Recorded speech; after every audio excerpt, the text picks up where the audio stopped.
Good evening and welcome to the Cover One Buffalo podcast. You are joining your host, Greg Tompsett, along with my happier, much more joyful partner in crime, Aaron Quinn. Aaron, how we doing?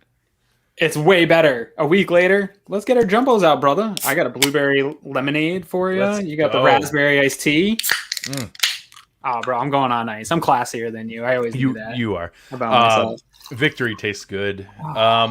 We're going to talk about it. Today was not a perfect game, but you were joining us because the Buffalo Bills have dominated the Miami Dolphins 35-0 on the road in Miami in a much-needed, critical division win. Yeah. And it had its moments. There were times where there was some frustration of some things that we'll pick out when we go through it here, but I hope everyone can step back and enjoy a dominant victory today. What stuck out to you, Aaron? It was a good day.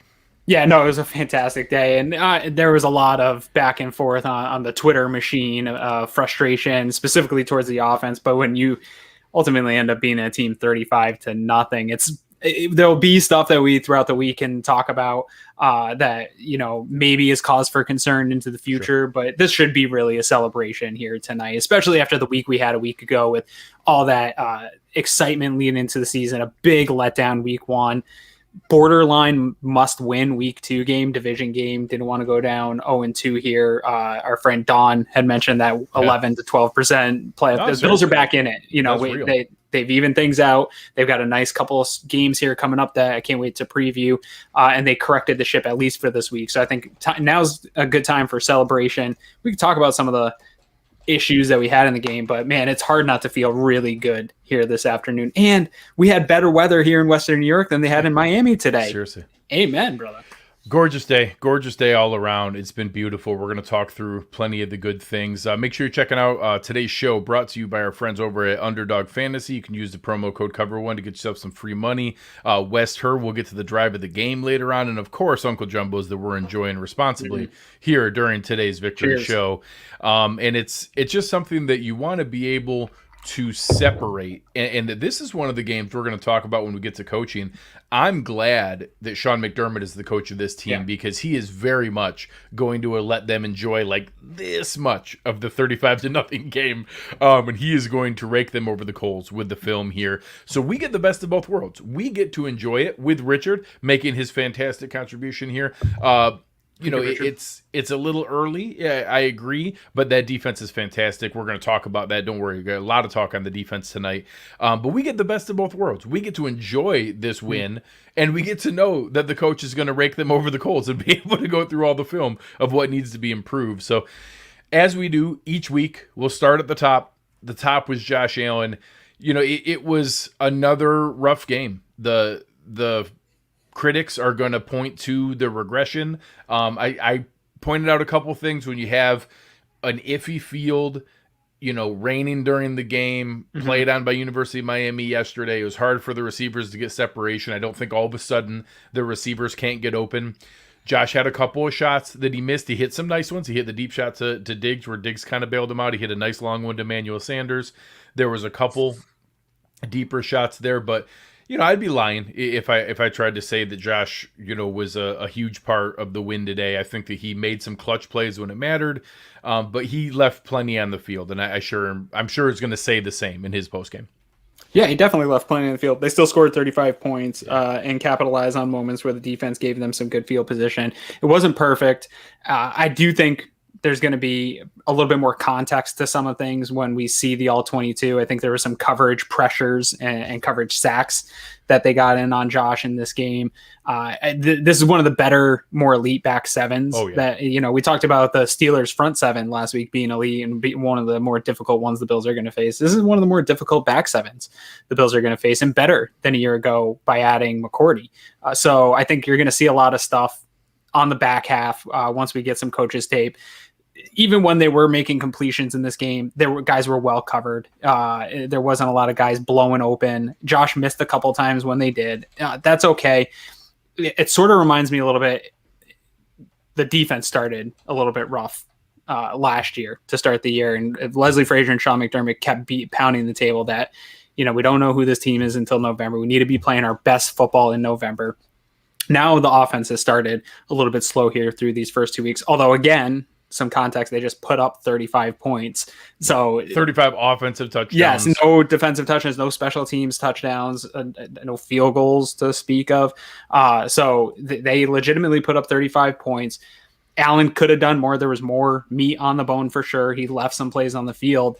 But I think we just need a little perspective. This was probably still one of the better offenses in the NFL today when we look at the other games. And this was a good defense. This wasn't some the score is deceiving here. This Miami defense is a good defense with players at all three levels of the defense that can come out and make plays, and the Bills really just put it to them. There's a little bit of a lull there in that second quarter. Then they came out of the second half and really just kind of asserted their dominance over Miami when they needed to and put the game away. So some good and some bad to take away from the game, but now's the time to get it out of your system. I saw enough from this offense to think that things are going to be more positive going forward. So I'm not maybe as worried as some of the other people are out there right now. Yeah, and it's fair. It's okay to have some concern. It's okay to not be certain. Hey, I was hoping he would come right out gangbusters and jump right out to what we saw last year, but it doesn't have to mean anything significant. We saw some stretches. I showed the comparison last year versus the Pittsburgh game. I showed some of the areas he had some lulls, a 4-game stretch that was really rough with a couple ugly wins and then our 2 losses and bounce back to a great season. So I think there's still plenty of time. We need to see him step forward. That's not to excuse this. If the Bills are going to go on a meaningful run that goes farther than this, Josh Allen has to play better than he did today and better than he did last week. The key part is he still has an opportunity to do that, and he still has shown the capability to do that, and I think that's an important part to key in on. As we pivot to this rushing game, obviously we saw more of the explosive runs, the big one from Devin Singletary, but also some really tough runs from Zach Moss, a couple clutch pickups from Josh Allen, and I thought the offensive line overall played a little bit better today, opening up some lanes, but it was good to see a little bit more contribution there. It ended up almost 50-50 by the time you got to the 4-minute drill offense towards the end, so really flipping the other way from what we saw. We predicted we were going to see more 11 personnel. We were going to see more play action. We were going to see more running game. And we did, and I was glad to see it was effective. Yeah, it was effective. I will say, I think the time period, if you look on Twitter when people were probably the most frustrated with the offense, I think they went a little run heavy there in the second quarter and trying to force it after a successful hot start with Singletary. And so it's hard for me because I'm somewhere in the middle, right? I'm in that 60-40 where I don't believe they should just drop back and pass it every time. I think that's not the path to winning, but I think they maybe forced it a little too much when it wasn't working. And this is a pretty stout run defensive front seven. Like I wasn't worried about them getting a ton of pressure on Allen. They did a good job pressuring Allen, but my concern was running right into this defense. They had some big bodies. Obviously without Raekwon out, Davis out there, maybe we're encouraged to run a little bit more, but there's still some big bodies along that defensive front. So I didn't love that game plan to keep working at it, but I liked what I saw out of Moss when he didn't have that fumble, obviously. That kills you. And then Singletary still had the fumble that goes out of bounds. That's 3 fumbles here in the first couple of weeks. So I don't know if that's a thing, but I'm concerned every time one of these running backs right now is touching the ball, that ball is going to come out. Same with Allen, had the fumble last week. So concerned about ball security in the run game. Allen also had a couple nice runs to contribute to this run game, using the sweep to pick up the first down, some of the design runs to get him going, a little bit better decision-making on the third and shorts. Obviously, Zach Moss didn't pick up that 3rd and 1, and people were frustrated about that, but better decision-making, better play calling there. So I liked what we saw out of the run game versus a week ago and that improvement there. And I'm excited to see what this team does managing both Singletary and Moss, because I think Zach Moss, some of those tough runs proved why he's a weapon that should be a game day active and continue to get some touches in this team. Yeah, I'm curious to see if they need a spot. Obviously, I think the confidence today probably lets you put Matt Breida back on a game day inactive. They showed some of the jet motion. They used Emmanuel Sanders there. They used Cole Beasley there. They used Isaiah McKenzie again. Not a ton of action in the game from McKenzie, but he was more visible in those sets. And I think as we transition into the receivers today with the talk of those guys, it was nice to see them step up here and there, but also, we had some nice comments in the chat here that you have to credit some of Miami's Our man Buffwagon out here Mimi ready in to the shed, celebrate. his comment for those on the podcast says Mimi in the shed. And if you don't know what that means, then you better get in the Slack. I'm not going to tell you. You should Yeah. become a premium member and get in the Slack channel. And it's something where you have to credit this fantastic Dolphin secondary. Although Matt Millen was horrible during Oh, this it's so game, bad. they did have some nice comments about how good the coverage was. And when you have Byron Jones and Xavier, you know, it's impossible to get by guys like Howard and Jones over and over and over again.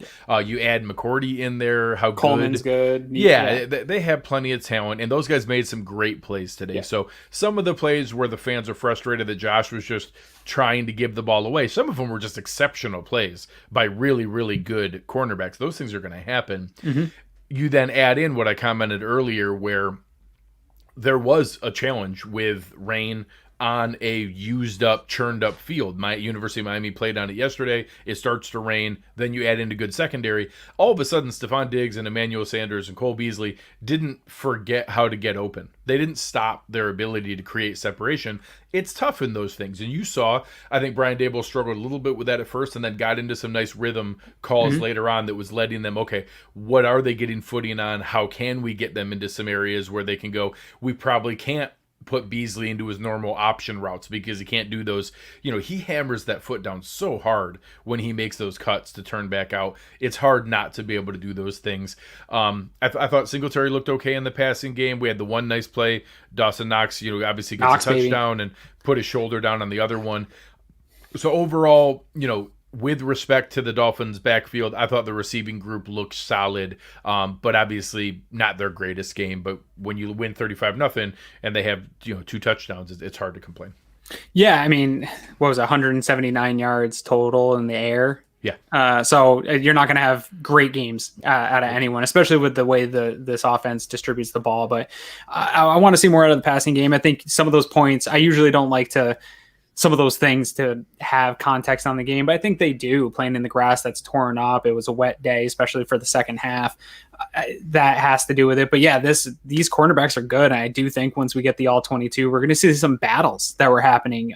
You know, and that was the point I kept trying to make here as people were freaking out in that first half is this is a really good secondary, and we on the broadcast don't see what is happening in that back half of a play, right? We see the line, we see Josh running around. There were some pressures that Josh got. I'll be interested to see the number of pressures Miami had. Obviously, the Bills led the day with pressures, but I'll be interested to see the numbers because they did get some pressures, but it looked like coverage pressures. I didn't see the offensive line getting beat too bad, too early, too often. It seemed like more there was coverage downfield. Josh kind of had time, couldn't find anywhere to go with the ball comfortably. Not that I'm sure we'll see some guys were open, but when you have guys that can close like that, we saw that one play where McCourty in the second half almost intercepted Josh Allen and Knox had to break it up. It was kind of a duck by Allen, but their ability to cover space, even when they're in zones and things like that, these defensive backs can cover space. So even if you think a guy's open, knowing the skill players that are on the other side, they're baiting you in interceptions and into pass breakups.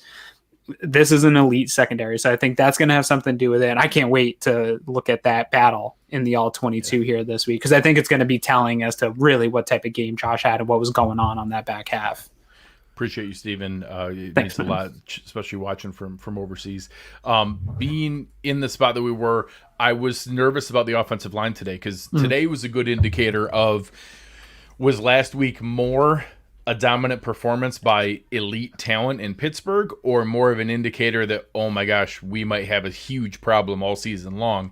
So today does not absolve the concern from last week. Next week, we'll get into that with Washington's front.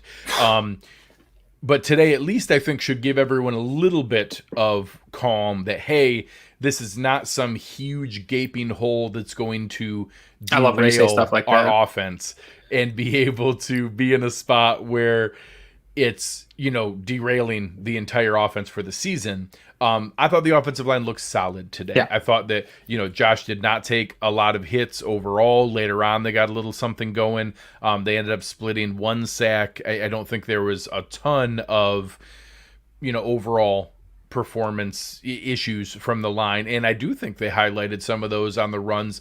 Zach Moss's touchdown run, you saw Feliciano out there in space. They opened up a nice lane that Singletary took advantage of on his touchdown run.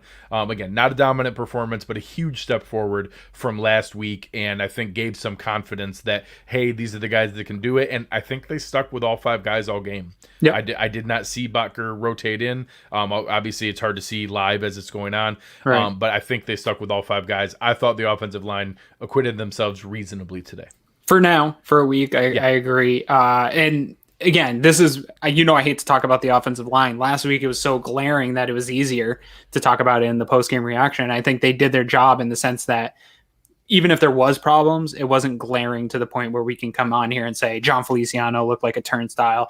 Deion Dawkins didn't look like himself. There was none of that. Everybody at least held up to the point where nobody was a glaring problem or an issue in this game. And that's really all I need out of an offensive line. They're like punters and kickers. I don't want to talk about them in the post-game show as a problem. I just want to say, hey, I didn't notice any issues with the offensive line, and that's good enough for me. I don't need him to be dominant. And that's probably about all it was today. Yeah, I don't want to be the thing that we have to talk about here for 20 minutes of our show, and we don't. I think they did enough of what they had to do in this game, and this was still a good defensive front. I think Agba is a much better player than people realize. He's 100%. Had a very consistent career here, and Christian Wilkins is a guy that I really like, and so I'm interested again. You saw Jenkins make a play on that run stop. Yep. These are guys, this is part of the battle I want to see when we watch back to see how well of a job they did, or if they just did a serviceable job. But yeah, the test next week for our preview show, they're still not, they haven't acquitted themselves to the point where it's not going to keep me up all night next week. Yeah, correct. So obviously the talk of the defense is coming because we are going to talk a lot about this defense. But first, before we wrap up for the offense, we want to talk about our friends over at West Herr. West Herr, you can get all of your best automotive needs taken care of. The largest automotive group in New York State. They're available all over the state. Great commercials. All over Western, fantastic commercials, all kinds of fun stuff. Lots of Bills players involved in the commercials. They do a really good job with it. I think there were a couple different options for it today, but I think we were both on the same page. That touchdown drive coming out of the half, this game was not put away yet. It was not in a space where everything was there. Everybody probably had similar anxiety to me that, hey, it was 10-0 at halftime last week. I don't want to get ahead of myself. For them to come out and have an 8-play, 75-yard drive all through the air and put it up 21-0 and realistically put the game away. I thought that was a huge, huge drive. Brian Daboll coming out of the half, making sure he's making adjustments when they had gotten some, things that kind of stymied there towards the end of the second quarter. They hadn't scored at all in the second quarter. I thought that was a really big step and was pretty easy choice for me. Yeah, no, a super easy choice for me. And that was a good one because all throughout halftime, I was on Twitter and even a little bit in Slack kind of arguing with people that, people were panicking about this offense. There was some stat, the lady here, I forget her name already, that took over for Marcel Louis-Jacques. Kathleen. Yes. No. She's the one. I'm having a the brain Buffalo cramp. News. It might have been the Buffalo News lady. I'm having a brain cramp with all these new beat people here. But anyway, tweeting out that after the second touchdown, they had only had 30 yards of production for the rest of that half. And that was frustrating, but I was trying to explain to people like, hey, they scored 14. That was more than only Carolina had scored more in the first half of their game. It's not all bad. And then they come out and put together that 8-play, 75-yard, 3-minute drive. And Allen looked in rhythm. And it looked more like the Josh Allen that we all want to see out there every single drive. And to me, this might be the type of drive because he had a pretty good rest of the half. They didn't need to rely on him to win the rest of the half because at that point they had started to pull away from that game. But that might be the type of drive that, hey, I just need to be myself and play loose. He looked more himself, playing more loose and playing more within the offense and not trying to force things and taking what the defense was giving him. And yeah, there it is. Alania Getzenberg. She's the one for ESPN. I do want to make sure to give credit. Catherine Fitzgerald is the new one that took over for Vic. I will remember it. We will get them straight. I'm terrible with names, not just beat reporters. I'm terrible with names all around. When my kid makes new friends, I have to actually put it in my phone in notes their parents' names so I don't forget. I'm terrible. But yeah, and then I tweeted out, hey, Bills Mafia, can we calm down a little bit now? Like this offense just led a fantastic drive when you needed it out of the half to create some separation in this game that you didn't want the Dolphins hanging around in. Like I wasn't worried about their offense, but you don't want them hanging around and their ability to create turnovers. So that drive, hands down the drive of the game. But I will say, we talked off air about this. we've never picked a defensive drive for the drive of the game. And the Bills had 4 drives that were turnover on down drives. So there was probably multiple that we could have considered for picking this. But the first drive of the game, they came out, hit Tua on every play, came out with a huge Teron Johnson sack to start the drive, and it turned into a quick 3 and out. And I think that drive set the tone for this defense for the rest of the game. Yeah.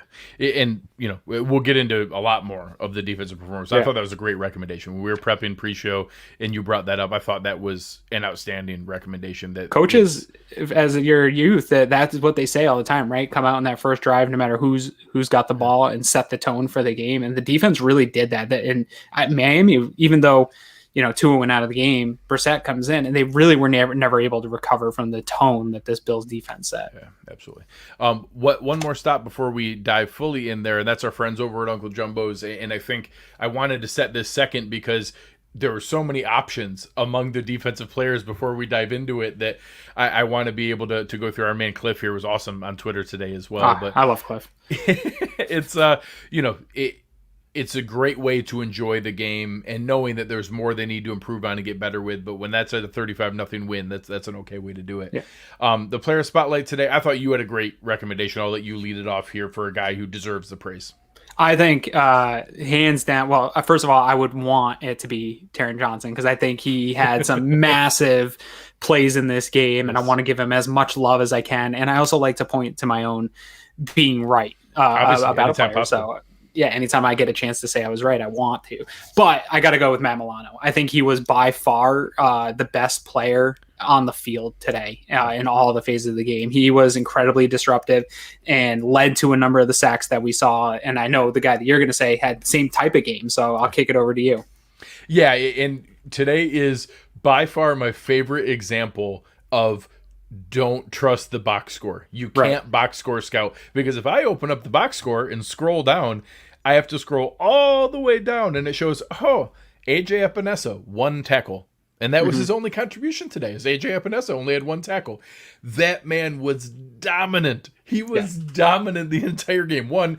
He knocked Tua out of the game on a clean textbook quarterback hit. The way that you want a guy to hit a quarterback in today's NFL, he crushed him on that. Came back. I won't be shocked if when we get I know we give PFF a hard time for their grades. When we get their advanced stats, which we are big fans of, I won't be shocked if he gets credited with 7 or 8 pressures on this game. He was in there over and over and over again, constantly setting up. He's the reason Justin Zimmer had a sack. He's the reason that Gregory Rousseau had probably should be 1.5 sacks. He should have split one of them with Epinesa. He was constantly in there all the time. So a lot of guys look really good. We'll get to it in the positional breakdown. But Milano and Epinesa, I thought, really flashed on the screen today.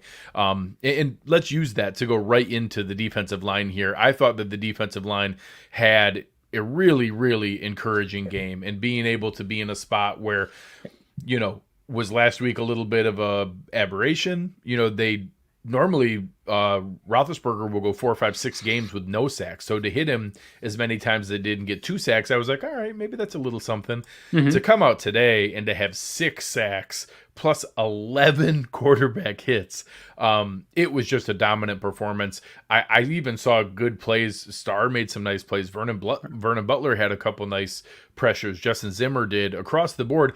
Honestly, maybe the quietest game from Jerry Hughes. He and Addison combined for a pressure there, but it was just coming from all directions. I thought everyone across the defensive line acquitted themselves really well. Yeah, no, and I think everybody had, in their roles, had a great amount of pressure, and also did a really nice job in the run game. The run defense was stout throughout the game. I think after unsuccessfully being able to drop back and pass, I think Miami then tried to revert to a little bit more on the ground and weren't able to do that either.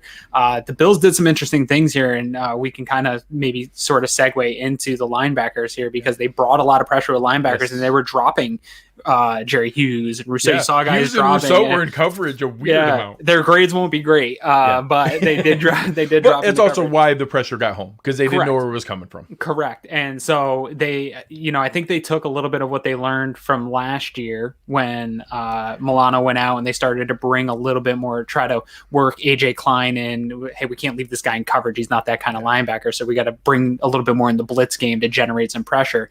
I think they learned something from last year in getting a little bit more blitz into this scheme. And so I'm interested to see those numbers here when the SIS data comes out here this week, what they were actually doing with blitzes and how often they were blitzing, because it felt like Matt Milano was coming on every other play, like every pass play he was coming in and somebody else was dropping back, because they were consistently still bringing 4 guys. Well, and it comes into, like you said, the technical definition of blitz is more than 4. Sure. So I'm curious, and there were definitely some where, but it was, and you saw, again, horrible commentating from Matt Millen. It wasn't just that, Miami wasn't blocking guys. It's because they were mugging up 6, 7, 8 guys at the line of scrimmage. They didn't know who was coming, and then the Bills were creating free rushers. It was a great game by Leslie Frazier and Sean McDermott. They were calling an exceptional game, and of course, I wish Millen and those guys had been able to point that out, that, hey, this isn't just horrible gaffes by the Dolphins offensive line and protection schemes. It was because the Bills were confusing the crap out of them and they didn't know where it was coming from. So it was rough from that standpoint, but I thought you were spot on. With the linebacker play, a couple questions came up, and we'll go through where it came from. Sal reported that Tremaine Edmonds was in the locker room getting an IV for cramps. Yep. And honestly, by the time he came out, it was already 21 or 28 nothing. Yeah. I as of right now, we will find out more after the game. I'm going to assume that was a matter of precaution, that he had cramps bad enough that he needed an IV, and then when he came back out, you're up going for your 28 nothing score. I just don't know that it was worth putting him back in there. So, I think same situation for Levi. Yes, in this game, he was probable to return, and then just if they needed it, if Dane was leaky or something like that, you probably would have seen Levi go back in. But Dane held his own, so probably similar thing. You don't want to play with that in this weather. And then to the point you made earlier, the already ripped up field, then the wet came in. There's no cramps. Don't just because you get the IV doesn't mean the cramping in the muscle is fully recovered and ready to go. We do not want a situation like we've had with Milano, where you have some type of hamstring injury that lingers for 3-4 weeks with any of these guys. So I always am glad that they err on the side of caution in those situations. And in this game, luckily, it was so blown away that it didn't really matter for them there. And to get to Cliff here had a good point. I do think this was fair. This was, for it being, I think fans make a little bit too much out of the rivalry. I think nowadays, rivalries are much more within the fan bases than they are with the players. In the 80s, 90s, these guys hated each other and wanted to fight each other. Correct. You saw guys dapping each other up. When Stephon Diggs mossed Howard, they got up and tapped him. Like, they were just joking about it. Like, there's not a lot of... Although Allen and Byron Jones got into it a little bit there for a couple of plays. But outside of that, it was a clean game. And so Chip says, please talk about the hitting in this game by both teams. Clean popping hits, good football. Howard is an amazing player and deserves his money. Yeah, 100%. I think both teams, outside of it just being a totally lopsided game in the score books, they are in the scoreboard. I do think both teams put out some nice hitting. I mean, I think a play that really epitomizes that is the Zach Moss touchdown run where they just met like two Rams. It was 2 Rams just meeting in the middle. I would have loved to hear that real time in the stadium, because that was just a crushing hit, and that was the type of game, a physical game. So I agree with Cliff there. So it's spot on. And as we go into the secondary, I thought that it was a really good game from a physicality standpoint. Obviously, there were some plays where some guys made some good plays to be able to get a couple passes, but overall the tackling was great. We did not have the missed tackles we had last week. They did a great job coming up off of blitz. I thought that you saw Micah Hyde, Jordan Poyer, Taron Johnson, Trey White all coming through there. Trey is going to get some crap about the 2 plays in a row where Jacoby Brissett ball fakes him and he flies up in the air. If he just makes a tackle, and even if it's late, that's a pressure that alters a play. Right? Correct. So, and obviously obviously, if he does throw the ball and Trey jumps up and bats it down, we're Great. celebrating that too. Yeah. So, it's a lot easier to say than it is to do it. But then he got juked a little bit on the next play too. So he's definitely going to hear about that in film study. But I thought the secondary looked fantastic. Micah Hyde was all over the field, doing a great job. Obviously, Jordan Poyer as well. And I thought that Levi Wallace had a really exciting start to the game in that, there was a really iffy penalty call that I do not think was an accurate call. And then he bounces immediately back by almost baiting Brissett into the interception, dropping back and being ready. And that was really the big difference for him last year. You did a great job explaining why he was a really solid, consistent contributor, but everybody rightfully had some ammo to say, yeah, but I'd love to see him make some bigger plays and to be able to make a play on the ball, and to see him start to do that more consistently here is exciting. So I thought he looked good, and I know you were excited about what Taron Johnson showed as well.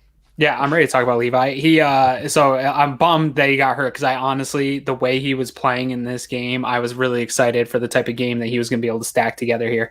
That play that he did get flagged on was, in my opinion, probably the most aggressive play I've ever seen out of Levi Wallace. Yep. And I want to, I'll defend Levi, but he's not a player that I absolutely love, right? I know that where his flaws have been. And your argument's that he's good enough and he's better than people think, not that he's great. Yeah, the floor is cool for me, right? And but if he can add that element to his game, that play on the ball he deserved to get up and talk a little bit of trash after that play. That was a fantastic football play. It was great timing. It was aggressive. He made a play at the point of the ball, and that's what everybody's asked out of him his whole time here. And that's what I wanted to see.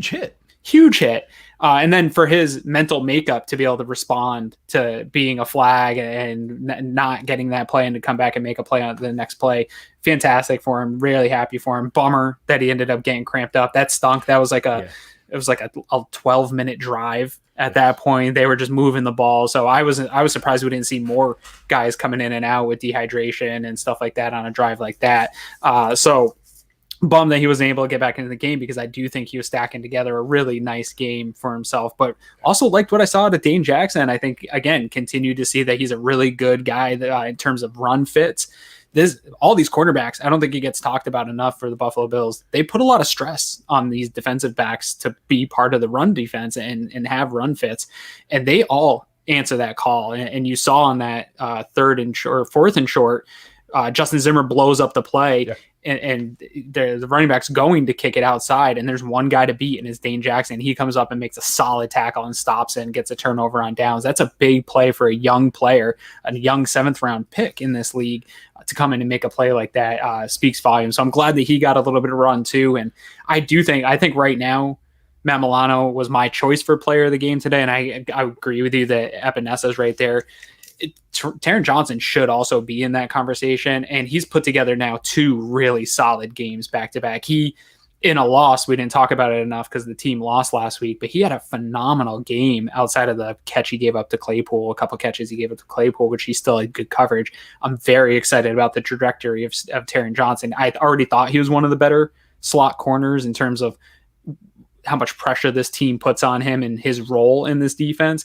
I thought that before the year, and he's ascending in the right direction in a contract year. So I'm happy for Taron. I'd like to see him stay here, but the way he's playing right now, he's going to get himself a nice deal here this offseason, because you want guys that play like he does in that nickel position. I hadn't really thought about this point from Richard. I like that we didn't notice the Levi to Jackson swap. Sure. In that, I think that's as encouraging as you want. I don't think that means that Dane Jackson's making a move on Levi Wallace's starting spot. I think Levi is very clearly the starter there. But what you want is that if your third corner has to come in, that it's not a noticeable guy getting picked on and becoming an issue on the defense. So that is an encouraging point. Yeah. And before we wrap up with the defense here, I do want to talk about the fantastic toxic differential we saw today. And I have a question, Aaron. Yeah. As I look at ESPN's turnover stat, it only shows 3. I'm really confused. I saw 7 times that the Buffalo Bills turned over the Miami Dolphins. I hate the fact that basic stat accumulation don't count defensive stops on a 4th down as a turnover. They absolutely are a turnover. You got the ball back and turned it over for your team. So I had that as 7 turnovers today, plus the big plays. Where did you have us at total for toxic differential? So because no sites that I work off of track fourth down as turnovers. I agree that they should philosophically. So I had it at 9-2 for Buffalo, which is that the scoreboard feels like it, right? Like that's a 9-2. That's exactly game. what it should be. Yeah, and when you add those in where it could be 13, yeah, exactly. And so if you add those in, it's 13. And I don't think they track it, but I added in McKenzie's 20-yard punt return after that first possession because it's a lot of time it's a fair catch, and if you can get a 20-yard play, in my opinion, that's still an explosive play. So we had the McKenzie punt return. Followed up by a 46-yard touchdown run by Singletary, put him out into a quick lead with a toxic differential. Sanders had that nice 35-yard catch early on. Levi Wallace's interception. Taron Johnson causes that fumble on a 3rd and short, I believe it was, a big 3rd down one. Jalen Waddle had the fumble on the punt return there, and so that was another one. Beasley had a 22-yarder. Allen had a 20-yard run plus a 15-yard flag. I wasn't sure if it was a fully 20-yard run at the time, so I was going to give it to him anyway for getting the 15-yard flag on top of it. And then Diggs' 51-yard bomb where he mossed Xavier Howard on that play. So I showed the stats. I'll probably retweet it again here this week that our friend Max Mafia Numbers put out. There's definitely a correlation here. And my guy Buffalo Wins is always in my mentions about the stats of the Bills with 300-yard games from Josh Allen, and they're winning. Not a 300-yard game from Allen here, 179 yards, but a huge blowout because toxic differential matters, guys. I know you're sick of hearing me say it, but it's the only thing that I've seen that has so much of a correlation with wins out of any particular stat. No, 100%. And I think, the last phase that, as we talk about special teams and coaching here today, I thought special teams was okay.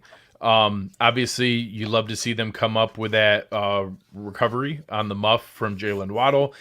You saw a miss from Tyler Bass. It's in some weather, 53 yards, not perfect. He hit all 5 of his extra points. So not a killer there, but, obviously a shame because he had 17 in a row, was going to break the franchise record at 18 in a row. Matt Heck, again, was kind of, okay. Had one punt that was really long, and it took a weird bounce, but ended up bouncing into the end zone for a 54-yard punt. Jones was close. Yes, that's supposed to be what he's great at, to get it to check up there. Had a couple that were just, 41 and out of bounds. Didn't give up a lot, and I will say, Tim and a lot of people have started to talk about it. It's in my head now, watching how long he takes to get the ball off, and I get nervous every time they're bringing any pressure because he does seem to take an extra half beat more than a normal punter. So now that's in my head, watching him punt and getting ready for him to get it out of there. So it was okay today. I thought like you said, McKenzie had the one nice punt return. We had no kick returns. We didn't give up anything crazy. Jakeem Grant looked okay on the one kick return, but it's because he took it from 7 yards deep in the end zone. And he was celebrating on getting it back to the 25. Like he got to the 26. He got 1 extra yard for his team. It's like, I tweeted it. It's like defensive backs that celebrate an overthrow when the quarterback overthrows them, and they're like, I did. That same thing, dude. You don't celebrate where you would have been at a touchback. You got a net 1 yard. Yeah, congratulations. So it is what it is. The final piece for the team, I thought the coaching was really strong today. I think that obviously, I don't know how much of it was the field conditions, how much of it was Josh needing to get into a rhythm, how much of it was Brian Daboll needing to get into a rhythm. But it was 5 offensive touchdowns. They put up 35. Yeah.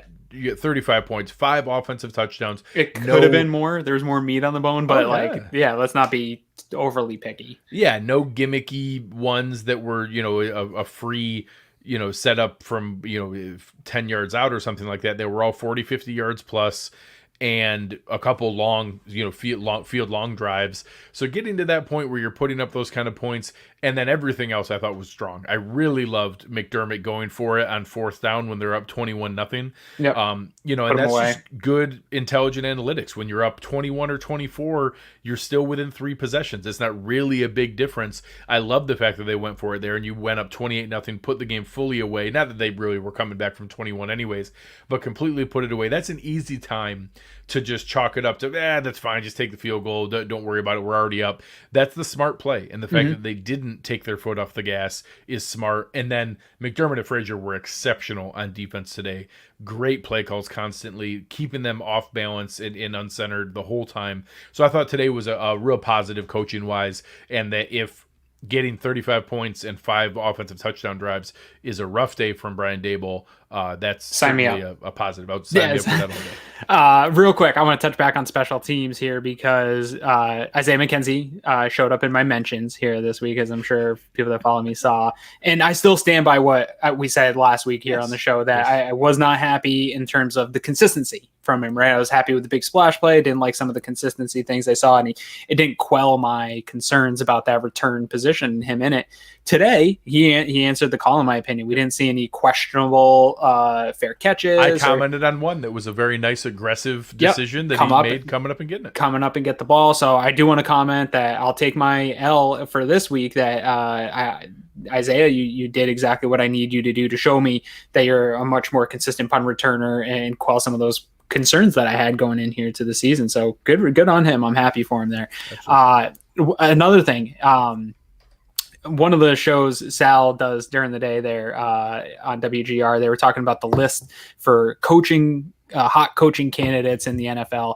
And I got to say, while we're talking about the coaching here, I think it's a disgrace how overlooked Leslie Frazier is for head coaching jobs in this league. And people talk about Brian Daboll because he's a little bit younger and he's an offensive-minded guy and he's built Josh Allen up. But Leslie Frazier by far has been a much more consistent coordinator in his time here in Buffalo. He's always fielded a top defense. He's a great leader of men. He has head coaching experience. It's ageism and lack of respect for defensive coaches that leads him to not be on these lists. And I think it's total crap. I think it's a myth that good defensive coordinators can't be good head coaches. Sean McDermott has come in and turned this entire franchise around. He's a defensive coach. I think a team would be lucky if they could pry Leslie Frazier out of Buffalo and make him the leader of their franchise. I think he's exactly what you're looking for as the leader, and get yourself a good offensive coordinator. Yeah.